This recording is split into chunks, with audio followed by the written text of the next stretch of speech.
Hello, ഇത് PSC ഗേറ്റ്വേയുടെ പുതിയൊരു ക്ലാസ്സാണ്. അതായത് ആദ്യത്തെ ക്ലാസ്സാണ്. നമുക്ക് IT-യിലെ കുറച്ച് കാര്യങ്ങളാണ് നമുക്ക് പഠിക്കാമെന്ന് വിചാരിക്കണേ. അതുകൊണ്ട് ഐശ്വര്യമായിട്ട് നമുക്ക് ഹിസ്റ്ററി ഓഫ് കമ്പ്യൂട്ടർ തുടങ്ങാമെന്ന് ഞാൻ വിചാരിക്കുന്നത്. അപ്പോൾ എന്താണ് ഒരു ഇൻഫോർമേഷൻ ടെക്നോളജി എന്ന് പറയുന്നത്? അപ്പോൾ ഇൻഫർമേഷൻ ടെക്നോളജി എന്താ? ഇലക്ട്രോണിക് ഡിവൈസസ് യൂസ് ചെയ്തിട്ട് ഒരു ഡാറ്റയെ പ്രോസസ്സ് ചെയ്ത് ഇൻഫർമേഷൻ ആക്കുന്നതാണ് ഇൻഫർമേഷൻ ടെക്നോളജി എന്ന് പറയുന്നത്. അതായത് ഇൻപുട്ട്, CPU, ഔട്ട്പുട്ട്, അതാണ് ബേസിക് പ്രോസസ്സ്. നമുക്കിനി ഹിസ്റ്ററിയിലേക്ക് കിടക്കാം. കമ്പ്യൂട്ടറിൻ്റെ ഹിസ്റ്ററി എന്ന് പറയുമ്പോൾ ആദ്യമായിട്ടൊരു കാൽക്കുലേറ്റിംഗ് ഡിവൈസ് ആയിട്ട് കണ്ടുപിടിച്ചത് അബാക്കസ് ആണ്. അതും ചൈനക്കാരാണ് അത് കണ്ടുപിടിച്ചത്. അതിൻ്റെ അർത്ഥം എന്തെന്നാൽ കണക്ക് കൂട്ടുന്ന ബോർഡ് എന്നാണ്. അതുകൊണ്ട് തന്നെ അതിനെ കൗണ്ടിംഗ് ഫ്രെയിം എന്നും അറിയപ്പെടുന്നു. ഇതാണ് ഒരു കമ്പ്യൂട്ടിംഗ് യന്ത്രം എന്ന രീതിയിൽ, അതായത് ഒരു കമ്പ്യൂട്ടർ എന്ന രീതിയിൽ ആദ്യമായിട്ട് കണ്ടുപിടിച്ച ഒരു ഉപകരണമെന്ന് നമുക്ക് പറയാൻ സാധിക്കുന്നത്. നമ്മൾ നേരത്തെ ഡാറ്റയുടെ കാര്യം പറഞ്ഞില്ലേ? അപ്പോൾ ഡാറ്റ എന്നുള്ള വാക്ക് വന്നത് ലാറ്റിൻ ആയിട്ടുള്ള ഡാറ്റം എന്ന വേർഡിൽ നിന്നാണ്. അതുപോലെ കമ്പ്യൂട്ടർ എന്നുള്ള വേർഡോ കമ്പ്യൂട്ടേഴ്സ് എന്ന വേർഡുള്ള ലാറ്റിൻ വേർഡിൽ നിന്നുമാണ് ഉണ്ടായിട്ടുള്ളത്. ഇനി അടുത്തതായിട്ട് കണ്ടുപിടിച്ച ഉപകരണമാണ് നേപ്പിയേഴ്സ് ബോൺ. നേപ്പിയേഴ്സ് ബോൺ അല്ലെങ്കിൽ നേപ്പിയേഴ്സ് റോഡ് ഉപയോഗിക്കുന്നത് 1 മുതൽ അല്ലെങ്കിൽ 0 മുതൽ 9 വരെയുള്ള നമ്പറുകൾ ഉപയോഗിച്ചിട്ടുള്ള മൾട്ടിപ്ലിക്കേഷന് വേണ്ടിയിട്ടാണ്. ഇത് കണ്ടുപിടിച്ചതോ സാക്ഷാൽ ലോഗരിതമിക് ടേബിൾ അവതരിപ്പിച്ച ജോൺ നേപ്പിയറുമാണ്. ഇതാണ് നമ്മുടെ അബാക്കസ് കഴിഞ്ഞ് കണ്ടുപിടിച്ച ഒരു കാൽക്കുലേറ്റിംഗ് ഉപകരണം. നേപ്പിയേഴ്സ് ബോൺസ് അഥവാ നേപ്പിയേഴ്സ് റോഡ് എന്ന് ഇതിനെ അറിയപ്പെടുന്നു. കമ്പ്യൂട്ടറിന് സ്പീഡ്, ആക്യുറസി, സ്റ്റോറേജ്, വെർസറ്റൈലിറ്റി എന്നിവ ആവശ്യമാണ്.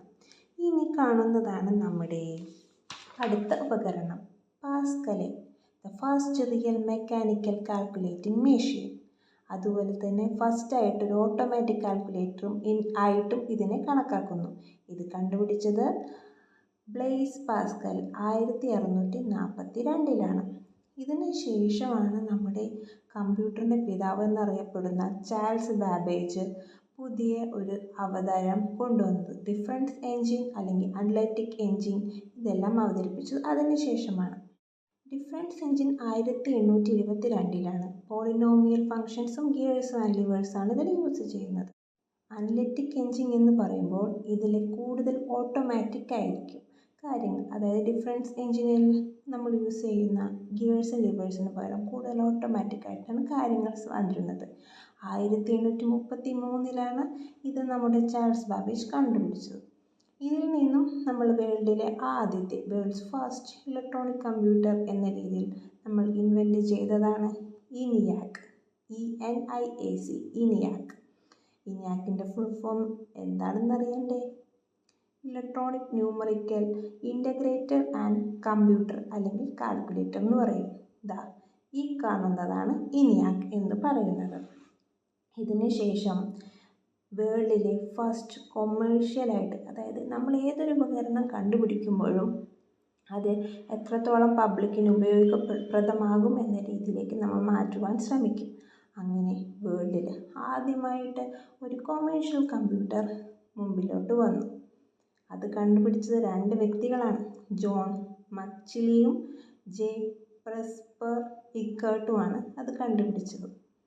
ഈ ENIACിൽ നിന്നും കുറച്ച് പുരോഗമനം അതിലുണ്ടാകുമല്ലോ, അതുകൊണ്ടാണ് നമ്മളതിനെ കൊമേഴ്ഷ്യലായിട്ട് യൂസ് ചെയ്യുന്നത്. ഈ കാണുന്ന യൂണിവാക്കാണ് വേൾഡിലെ ഫസ്റ്റ് കൊമേഴ്ഷ്യൽ കമ്പ്യൂട്ടർ. ആദ്യത്തെ വീഡിയോ ആയതുകൊണ്ട് ധാരാളം തെറ്റുകൾ കാണും, എല്ലാവരും ക്ഷമിക്കുമെന്ന് കരുതുന്നു. കൂടുതൽ വിവരങ്ങളും നമ്മുടെ IT പഠനവുമായി നമുക്ക് മുമ്പോട്ട് ഇനിയും കാണാം. അതുവരേക്കും thank you. Keep supporting, like and share.